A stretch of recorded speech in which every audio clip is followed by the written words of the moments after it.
Várias famílias viajaram esse final de semana. Deixar um abraço aqui que eles estão assistindo conosco. Que Deus abençoe. E também louvar a Deus porque parece que está saindo uma reforma muito, muito legal com a classe dos jovens que está acontecendo lá embaixo. O irmão Wesley, que tem ajudado também, está viajando acho que também. Mas estamos aí saindo com várias coisas na igreja para a glória do Senhor. Aleluia. Fazer um lugar para adoração, onde nós possamos estar, não é, com os nossos jovens. Segundo Crônicas, capítulo 32, verso de 1 em diante. Quantos acharam? Diga amém.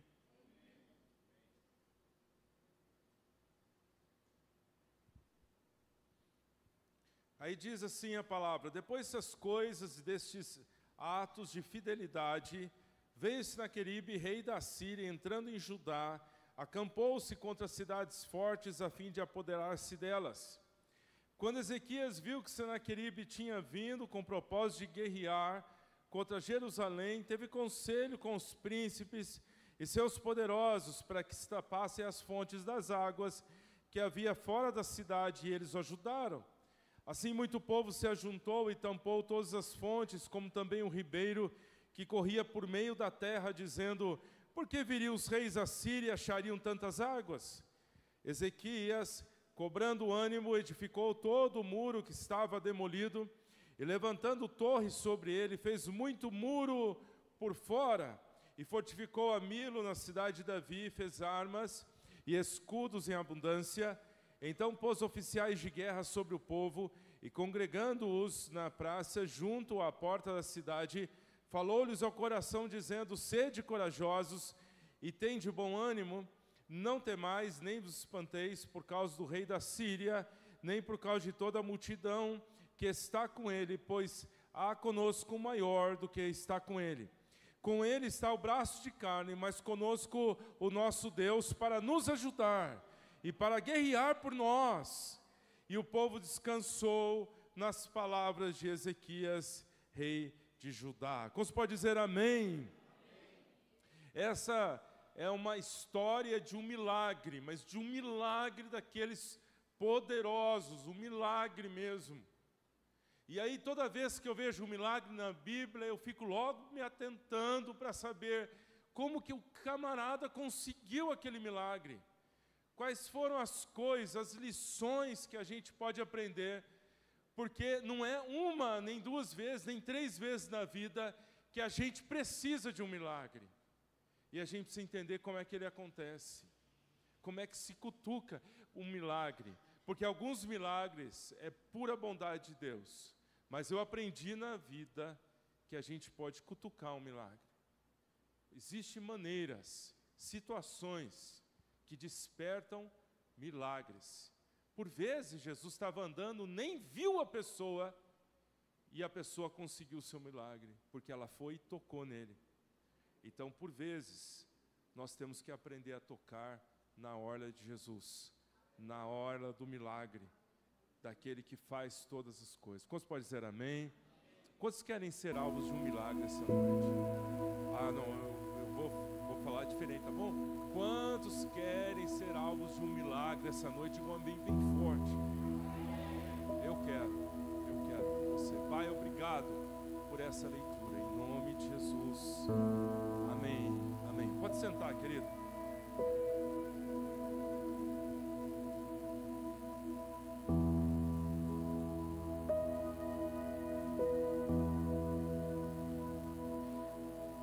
Milagre é uma coisa que me chama bastante atenção.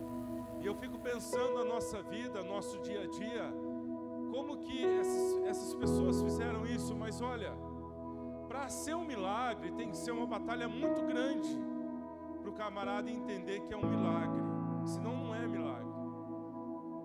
O milagre é uma coisa assim muito sobrenatural para ser um milagre. Não é um toque, não é uma bênção, é um milagre. A bênção é aquele negócio que se alcançou, né? Mas milagre, não milagre. Será que isso aí foi um milagre? Por quê? Porque tem características, tem situações para ser um milagre. O exército assírio que cercou Jerusalém não era pequeno. Eu estou falando de mais ou menos no ano 780 antes de Cristo.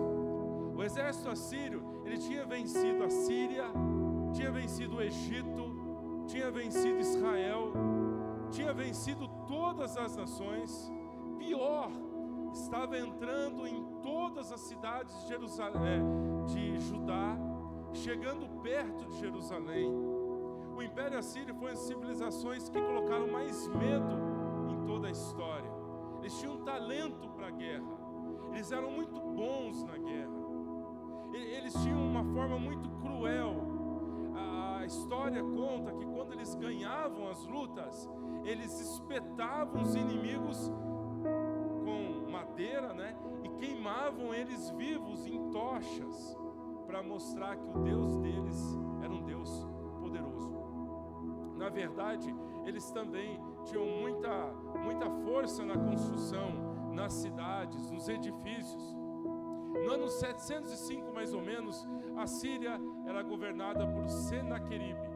E Senaqueribe era uma pessoa cruel também, uma pessoa muito boa na arte da guerra. Ele era muito temido, tinha destruído muitos reis, e agora ele cerca uma das últimas cidades para conquistar, Jerusalém. Agora eu não estou falando que ele cercou Judá, a nação de Judá, não. Ele cercou uma última cidade para ter uma conquista extraordinária na terra.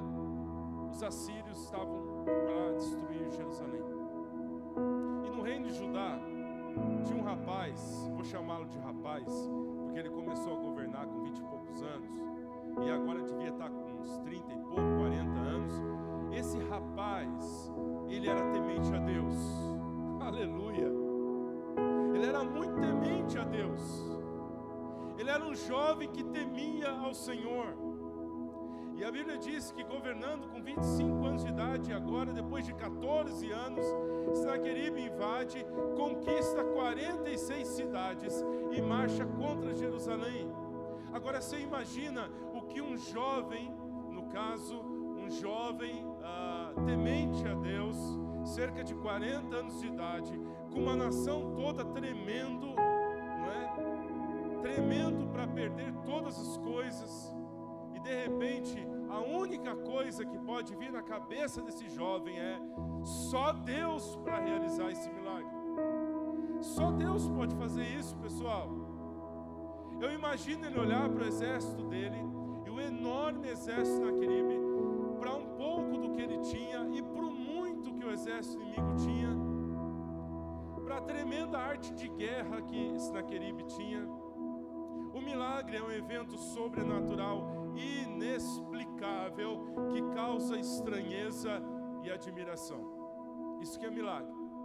Agora eu vou te contar uma coisa: o milagre, aleluia, é a prova fiel de que Deus está conosco. Mas o milagre é algo que pode ser buscado. Preste bem atenção nisso. O milagre na nossa vida, ele pode ser buscado por mim e por você. N vezes na Bíblia, o homem buscou o seu milagre, a mulher buscou o seu milagre, a família buscou o seu milagre. N vezes uma igreja buscou o seu milagre. Olha a igreja de Jerusalém orando para que Deus libertasse Pedro das garras do maior império da época, o Império Romano. E aleluia, Deus fez pela oração. Deus atendeu a igreja. Deus disse sim à igreja. Deus disse sim à oração. Então o milagre pode ser buscado. E mais, o milagre também, ele tem a ver com a obediência à palavra de Deus. Então, essas coisas, é uma prova fiel de que Deus está conosco. Ele pode ser buscado e também vem pela obediência à palavra. Essas coisas todas formam o ambiente do milagre. Agora eu queria mostrar para você e para mim, quantos estão aqui querendo o seu milagre essa noite, amém? Não, quantos estão empolgados aqui essa noite? Eu quero o meu milagre. Todo mundo quer um milagre. é uma enfermidade, é um problema, é uma angústia, é uma dor, é um dia a dia, é uma situação que você diz, meu Deus, só o Senhor pode fazer isso. Na verdade, esse milagre traz algumas lições. A primeira lição: ser fiel a Deus não te isenta de muitas lutas, ou de todas as lutas. Ser fiel a Deus, Ele não diz só porque você é fiel a Deus, que você está isento de lutar. Veja Jesus como lutou, o apóstolo Paulo como lutou. Tinha coisas que Paulo não entendia. Ele falava, Deus me ajuda, e Deus falou, isso eu não vou te dar, Paulo. Mas Senhor, me livra, isso eu não vou fazer. Então, tipo assim, há coisas na nossa vida que nós temos que enfrentar, lutas que temos que lutar, situações que temos que fazer. Não tem jeito da gente não. Eu sou crente, eu sou temente a Deus. Ótimo, mas não significa que nós não temos que lutar. Dos 19 reis de Judá, apenas 6 era bom. Agora preste atenção. A Bíblia diz que antes de Ezequias e depois de Ezequias, nenhum outro rei houve igual ele, tão temente a Deus. Eu acho que nessa ideia eles não estão contando Davi, mas antes dele e depois dele, não houve rei que temesse mais a Deus do que Ezequias.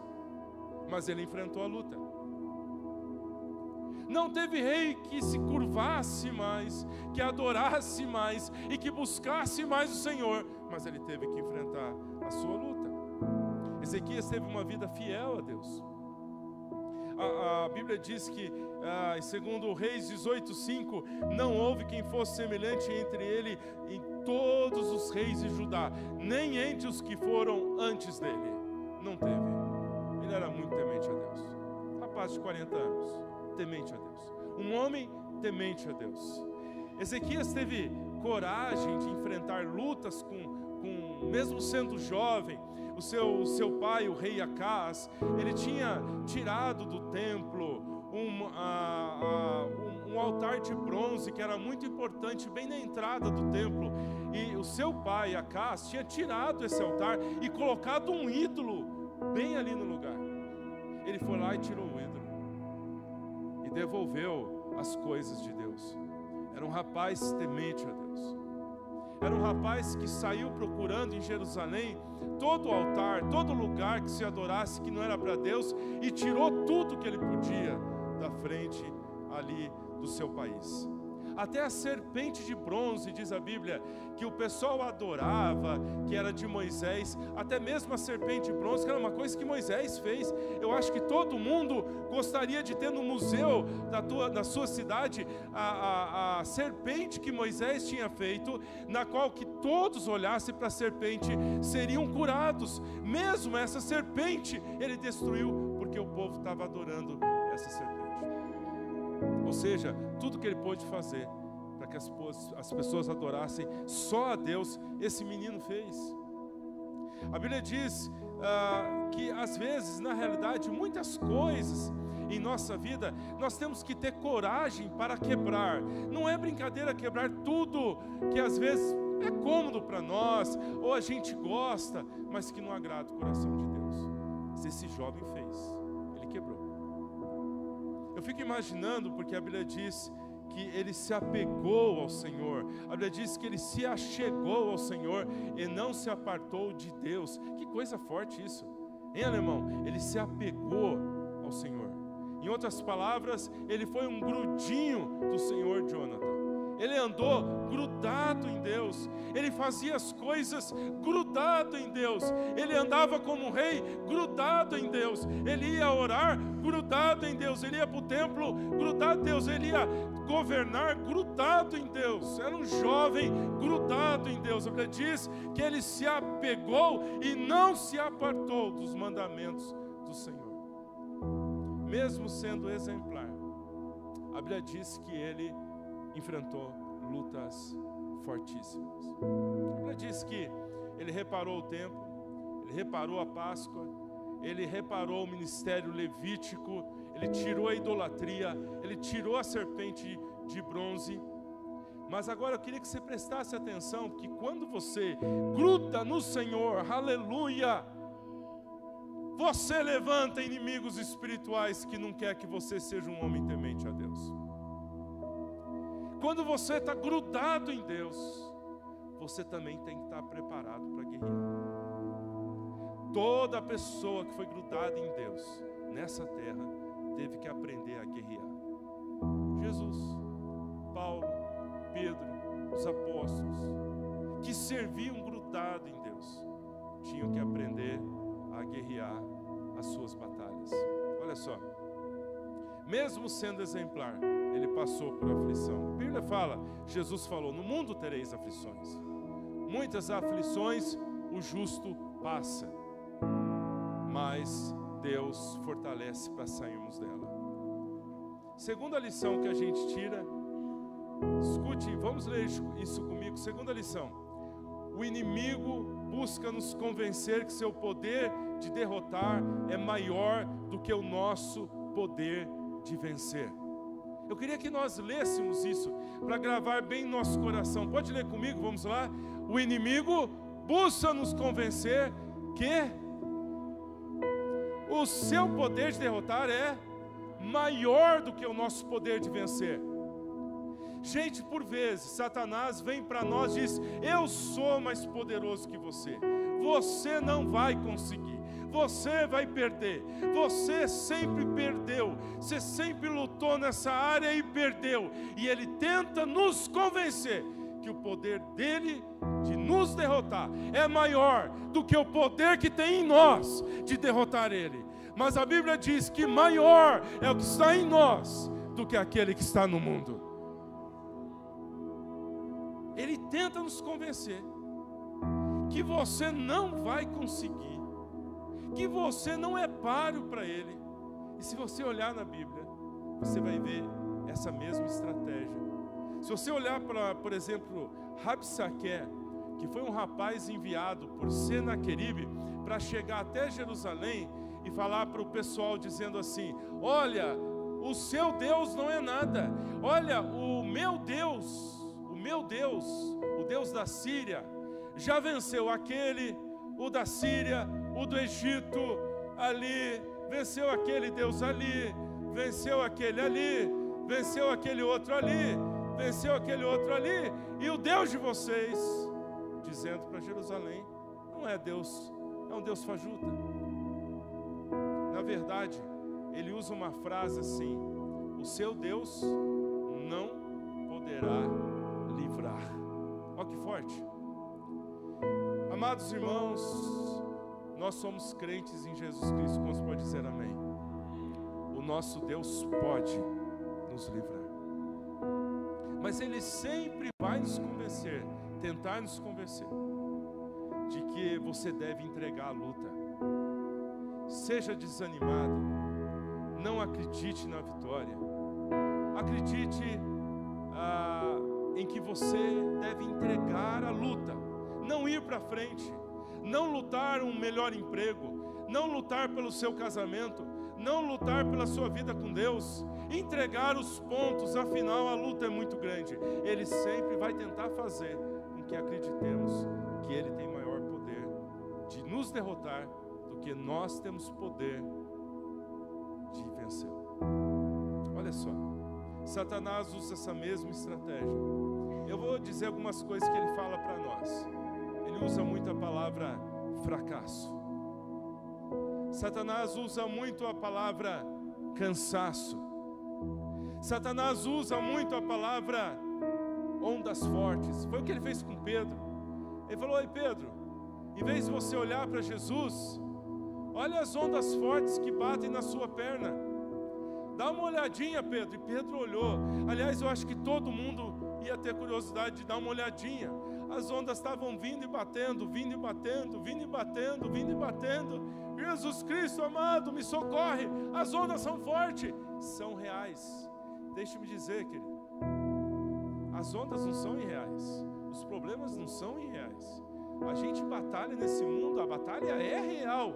Só que o que Satanás está querendo que você e eu creiamos para perder é que o poder dele é muito grande e o nosso é muito pequeno, que as ondas são fortes e você deve deixar de olhar para Jesus, porque você vai afundar. E foi justamente que Jesus falou para Pedro: Pedro, mas menino de pouca fé, rapaz, você não estava olhando para mim? Você não estava com teus olhos fitos em mim? Você não estava olhando para mim, meu filho? Por que você desviou seu olhar?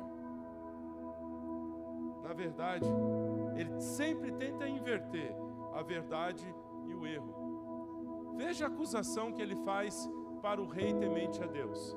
Aquele menino era temente a Deus, mas veja a acusação que foi feita contra ele.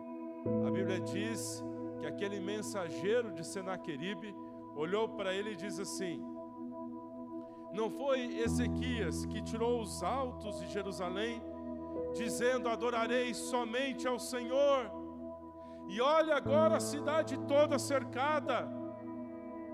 Qual é o Deus que pode livrar da minha mão? O seu Deus não pode. O seu Deus não pode. E ele repete várias vezes isso: o seu Deus não pode. O seu Deus não pode. Porque, meu amado, se você acreditar que o teu Deus pode, é Ele que vai perder.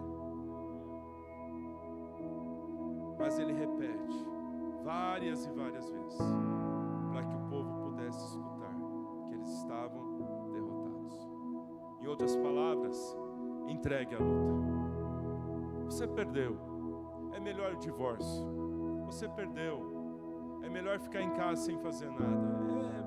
Tudo está ruim. Você sabe que ali, Senaqueribe, eles tinham um ritual com crianças pequenas.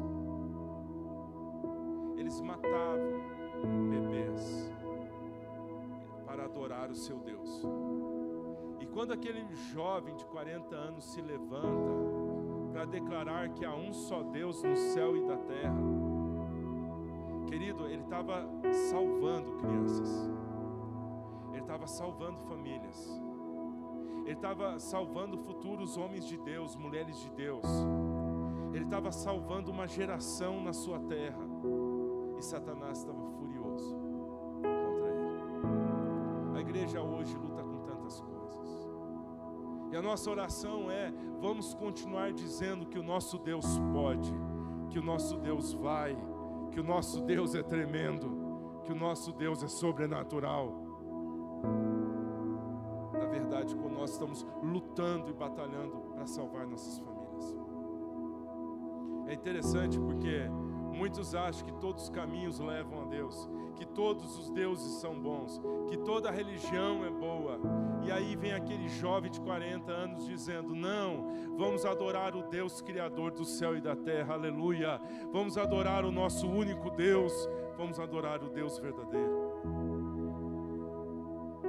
Na verdade, ele declara, Senaqueribe e Rabsaqués, que realmente declara que ele tinha a aprovação de Deus para destruir Jerusalém.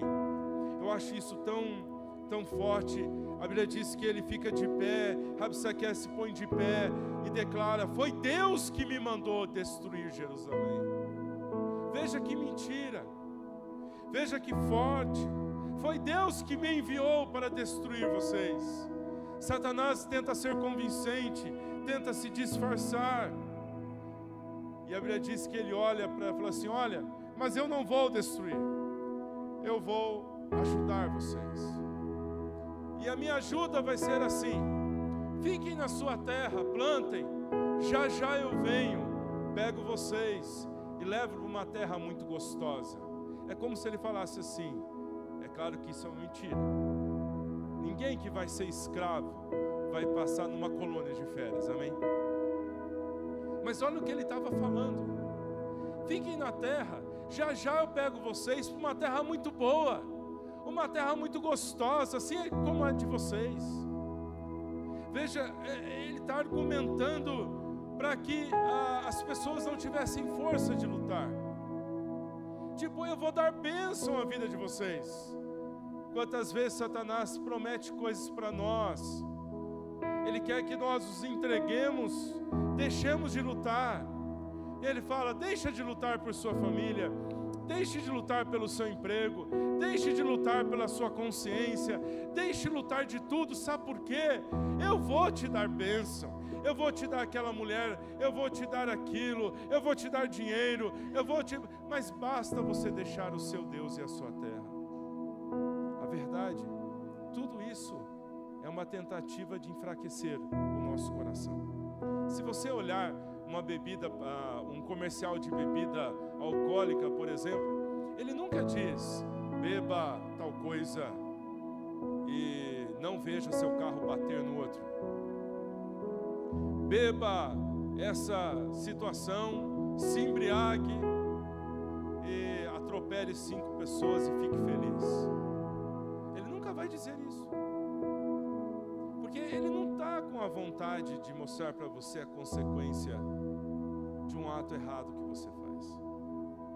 O diabo tenta fazer o pecado e suas consequências parecer atraentes. Quando nós olhamos para a palavra de Deus, vemos isso. Ele tenta enfraquecer a nossa fé. E a terceira e última coisa que eu queria dizer para você essa noite é que existem algumas maneiras de enfrentar essas batalhas que parecem impossíveis. Eu queria que você abrisse comigo em 2 Crônicas, capítulo 32, verso 3 e 4. Não está projetado, então tenta abrir comigo, por favor. 2 Crônicas 32, 3 e 4.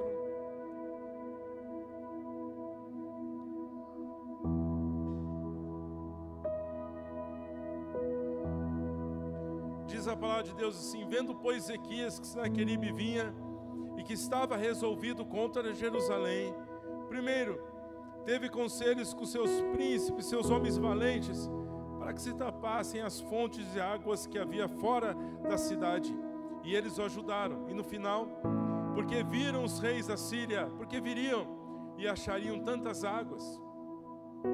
Primeira coisa para você alcançar um milagre, a Bíblia diz: faça uma estratégia, lute com uma estratégia.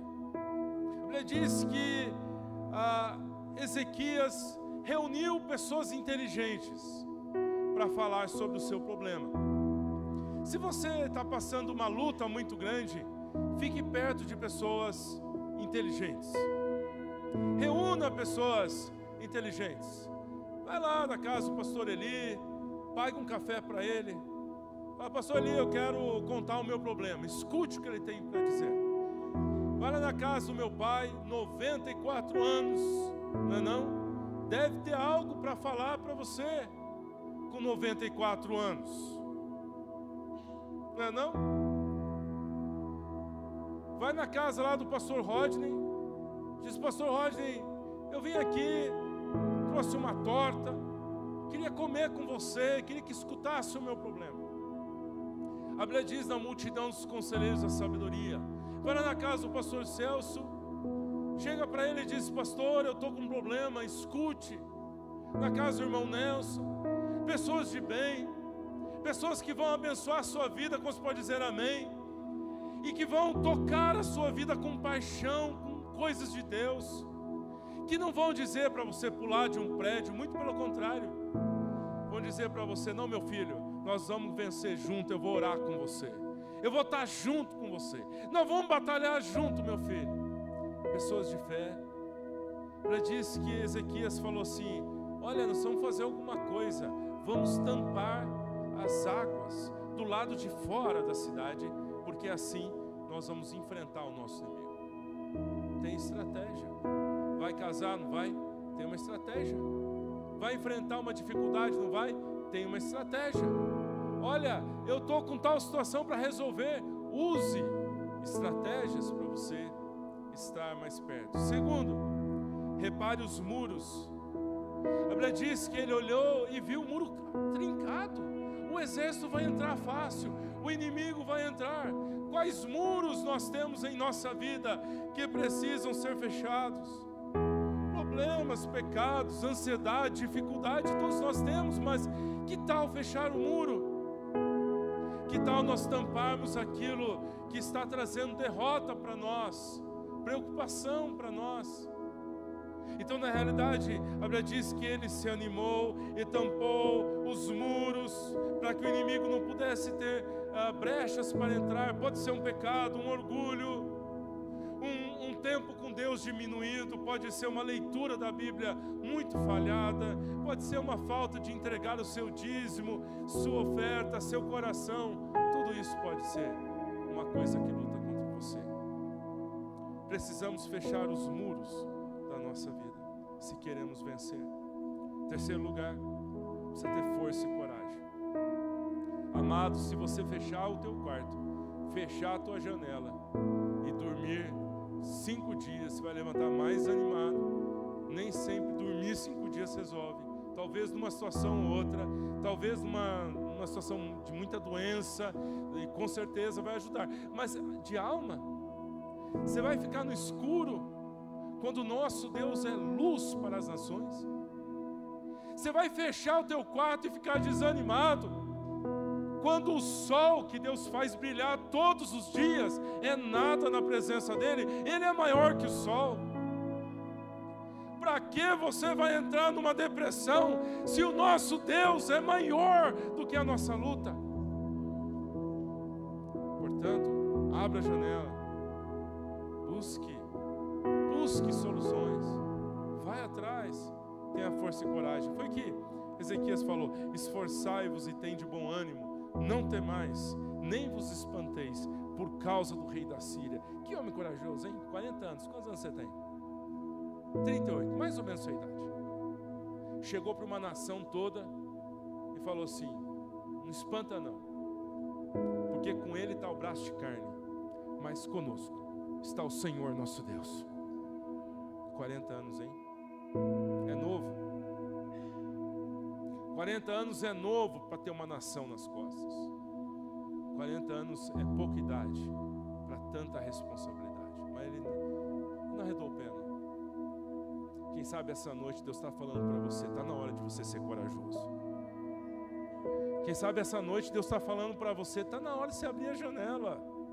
Quem sabe essa noite Deus está falando para você: está na hora de se respirar puro e de você começar a tomar uma posição para glorificar o nome do nosso Deus com intrepidez, com ousadia. Eu quero dizer para você: nunca na história do mundo um exército covarde ganhou alguma coisa. Nunca. Tem que ter um maluco corajoso que diz: eu vou. Talvez essa noite seja isso. Vai desistir? Pensa bem. Eu queria te incentivar essa noite. Quantos estão aqui comigo? Diga amém. Olha só, sabe Michael Jordan? Quem conhece a história dele sabe muito bem quem ele é, né? Você sabe que ele foi cortado do time de basquetebol da sua escola porque jogava mal. Ele jogava mal. Ele foi cortado, depois se tornou a maior estrela de basquetebol. Enrico Caruso, os pais queriam que ele fosse engenheiro e o professor dele diz: meu filho, para de cantar, você não consegue cantar. E se tornou a estrela que é cantor no mundo todo. Albert Einstein, a professora dele falou: você é mentalmente lerdo, você não é sociável, você fica perdido em desvaneio. E olha aí, quantas teorias Albert Einstein lançou para nós, não é? Alexandre Graham Bell, quando ele fez o telefone em 1876, o presidente da época, Rutherford, ele disse a seguinte coisa: é uma invenção extraordinária, mas quem que vai usar esse tal de telefone? É muito boa, mas quem é que vai usar o telefone? Para quê? Quantos vieram à igreja com telefone hoje? Levanta a mão. Ralph Johnson, campeão decathlon, ele nasceu com o pé torto, mas mesmo assim foi campeão. Thomas Edison, antes de inventar a lâmpada, ele errou tanto, que o repórter chegou para ele e disse: ô Thomas, você não fica chateado de ter errado tanto? Ele falou: não, eu não errei, eu fiz a lâmpada. Mas você errou muito. Ele falou: não errei, foi 2.000 passos que eu precisei dar para inventar a lâmpada.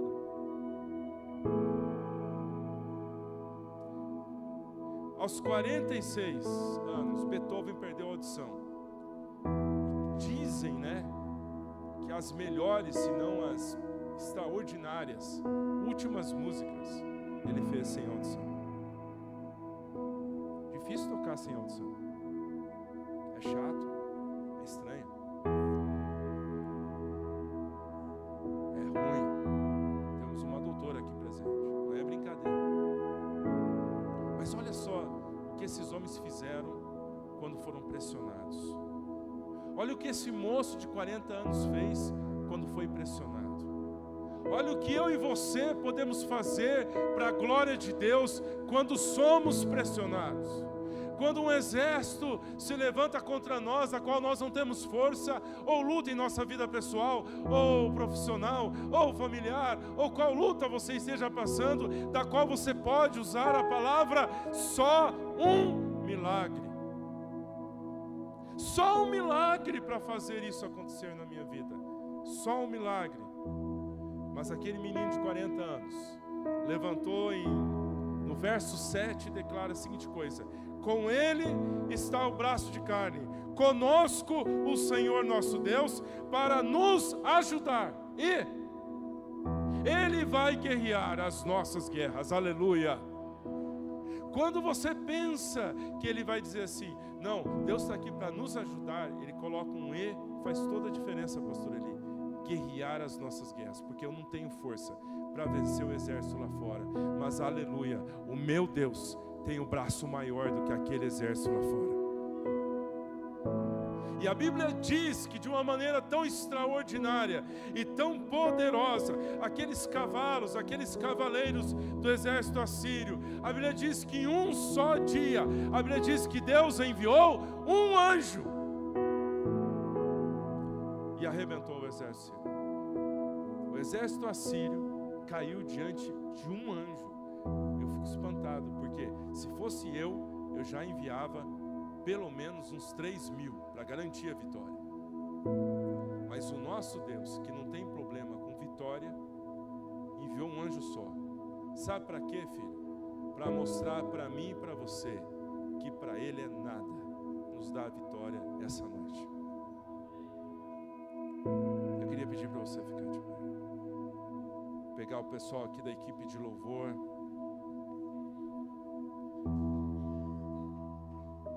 Com ele está o braço de carne, mas conosco o Senhor nosso Deus, para nos ajudar, para guerrear a nossa guerra. Não só para ajudar, mas para guerrear a nossa guerra. Coisa que eu não posso fazer, coisa que não dá para fazer sozinho, coisa que eu preciso de ajuda, coisa que eu preciso de força. Deus está pronto para nos ajudar a guerrear a nossa guerra. Enquanto o pessoal está louvando, eu queria chamar pessoas para juntar a nossa fé essa noite, para que nós possamos juntar a nossa fé. E quem sabe a gente não coloque aqui unir a nossa fé com a fé do meu irmão, e nós levantarmos um clamor a Deus essa noite pelas nossas batalhas. Eu gosto demais de orar. Eu acho que orar ajuda um ao outro. Que tal nós cantarmos com a equipe de adoração nesse momento?